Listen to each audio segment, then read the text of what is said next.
اور اگر آج وزیر اعظم شہباز شریف صاحب یا وزیر اعلیٰ مریم نواز صاحبہ یا ہماری جماعت جو کام کر رہی ہے، جو حکومت سازی میں جس سے حکومت آگے جو ہے ملک کو فائدہ ہو رہا ہے، تو یہ اس کی آشیرواد ہے، اس کی رہنمائی ہے، اس کا تجربہ ہے، اس کے پیچھے نواز شریف ہے۔ نواز شریف پیچھے نہ ہو تو شہباز شریف بھی آپ کو اس منصب پہ نظر نہیں آئے، مریم نواز صاحبہ۔ تو ایجنڈا جو ہے ہمارا یہی ہے کہ ہمیں پاکستان کو آگے لے کے جانا ہے۔ جو غلطیاں ہم نے کی ہے، جس غلطیوں کی وجہ سے پاکستان آج اس کرائسس میں گزرا یا ہم نے نکالا ہے، اس کی نشاندہی کرنا، میں سمجھتا ہوں وہ 3 دفعہ کے ایک تجربے کار سیاستدان ہے، اس خطے کا سینئر لیڈر ہے، ان چیزوں کی نشاندہی کرنا۔ ایک منجھے ہوئے زیرک سیاستدان کی حیثیت سے نواز شریف صاحب جو ہیں وہ نہ صرف نون لیگ کے لیے بلکہ پاکستان کے لیے بڑے مقدم ہیں، لیکن بات یہ آتی ہے کہ اچانک سے طویل خاموشی کے بعد اس طرح کے بیان کے اوپر جو ہے چیم گوئیاں شروع ہو جاتی ہیں۔ شوکت یوسف زئی نے کہا ہے کہ اسی بات کا جواب دیتے ہوئے کہ جی ہمیں زیادہ اور سے ابتدا کرنی چاہیے کہ وہاں پہ کس کی سہولت کاری کی گئی تھی اور کن کو حکومت میں لایا گیا تھا اور کس کی بنیاد پہ میاں صاحب جو ہیں وہ وزیر اعظم بنے تھے۔ تو باتیں پھر بڑی دور تک چلی جاتی ہیں، کوئی ایوب خان کی بات کر رہا ہے، کوئی ضیاء صاحب کی بات کر رہا ہے۔ دیکھیں یہ بات ٹھیک ہے، نواز شریف صاحب کا جو ماضی ہے یا جو سیاست میں ان کو روحانی باپ کہاں تھا ضیاء الحق صاحب کو؟ دیکھیں انٹری جو اس کی تھی وہ ٹھیک تھی۔ دیکھنا یہ ہے، تاریخ میں یہ لکھا جائے گا کہ نواز شریف صاحب نے اگر 8.25 سال یا 9 سال 3 دفعہ وزیر اعظم رہے ہیں، انہوں نے پاکستان کے لیے کیا کیا؟ جو پروجیکٹ 4.25 سال لانچ کیا گیا، اس نے پاکستان کی تباہی کے لیے کتنا اپنا اس شخص کی جو حصہ ہے، تو یہ تاریخ میں یہ ذکر کیا جائے گا۔ جب یہ بات ہوگی تو اس تباہی کی ذمہ واری، اس تباہی کی جو ذمہ وار ہے ان کا نشاندہی ہوگی۔ جنہوں نے ملک کی ترقی کی بات کی نواز شریف کی شکل میں، جس نے پاکستان کو آگے لے کے گئے، جن کے محنت سے آج منصوبے ہیں، جن کی اس ملک کے لیے قربانیاں ہیں، اس کا ذکر سنہری الفاظ میں لکھا جائے گا۔ جس نے تباہی کی اس کا سنہری اکھر میں نہیں لکھا جائے گا۔ ان کے نام وہ لوگ آج یاد بھی نہیں ہیں جنہوں نے اس ملک کو نقصان دیا ہے، مارشل لائن لگائی ہے، منتخب حکومتوں کو گرایا ہے، پروجیکٹ لانچ کیے، ان کا ذکر نہیں ہوگا۔ جو لوگ آج جو پاکستان کی تاریخ میں جنہوں نے اس ملک کے لیے کام کیا ہے، ان کو سنہری اکھروں میں یاد بھی کیا جائے، الفاظ میں ان کو خراج تحسین بھی پیش کیا جائے گا۔ تو میں سمجھتا ہوں نواز شریف صاحب کا بڑا کنٹریبیوشن ہے، اور یہ ہمارے لیے بلیسنگ ہے، صرف پی ایم ایل این کے لیے نہیں، یہ پاکستان کے لیے کہ ایک سینئر لیڈر، اس خطے کا سینئر لیڈر، جس کو آج بھی اس کی جو صلاحیتوں کی دنیا جو ہے معترف ہے، اس کا ذکر فکر ہوتا ہے۔ تو میں سمجھتا ہوں اس کا بھائی آج وزیر اعظم ہے، بیٹی وزیر اعلیٰ ہے، اور اس کی شکل میں پاکستان کو آگے لے کے جا رہے ہیں۔ ہمارا مقصد پاکستان ہے، ہمارے ساتھ جس نے کیا ہے۔ اور دوسری بات دیکھیں، نواز شریف صاحب نے اپنا فیصلہ اللہ پہ چھوڑا تھا، اور اللہ نے احتساب کیا ہے، اللہ نے انصاف کیا ہے۔ اللہ نے ان تمام کرداروں کو جنہوں نے نواز شریف بے گناہ جھوٹے کیسز میں پاناما کا ڈرامہ رچا کر جو کچھ کیا، آج وہ عبرت کا نشان بن چکے ہیں۔ اور نواز شریف ہے، نواز شریف رہے گا، نواز شریف کے منصوبے، نواز شریف کے کیے ہوئے کام ہمیشہ یاد رہیں گے، اس کو کوئی نہیں مٹا سکتا۔ جن لوگوں نے ظلم کیا، جن لوگوں نے ناانصافی کیے، جن لوگوں نے پاکستان کے خلاف کام کیا، وہ لوگ عبرت کا نشان بن چکے ہیں، ان کو کوئی یاد کرنے والا نہیں ہے۔ دیکھنا یہ ہے کہ نواز شریف صاحب نے یہ نہیں کہا ہے کہ میں ان سے یہ انتقام، نواز شریف کہہ چکے ہیں کہ میں نے اپنا فیصلہ اللہ پہ چھوڑا ہے، اور اللہ نے نواز شریف کو سرخرو کیا ہے۔ تو بات یہ ہے کہ تاریخ یہ لکھی جائے گی، تاریخ میں اس کا ذکر فکر ضرور ہوگا۔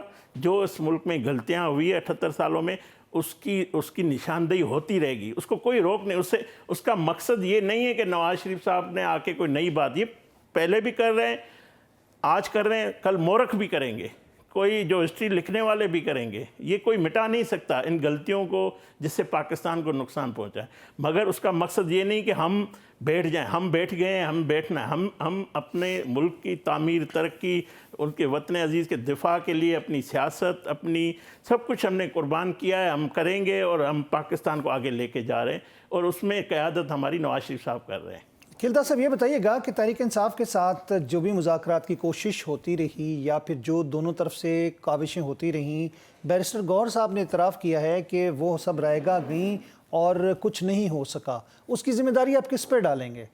آپ کی حکومت کی جانب سے مذاکرات کی طرف کوئی زیادہ پیش قدمی نہیں تھی، یا تحریک انصاف کی طرف سے رکاوٹیں ہیں؟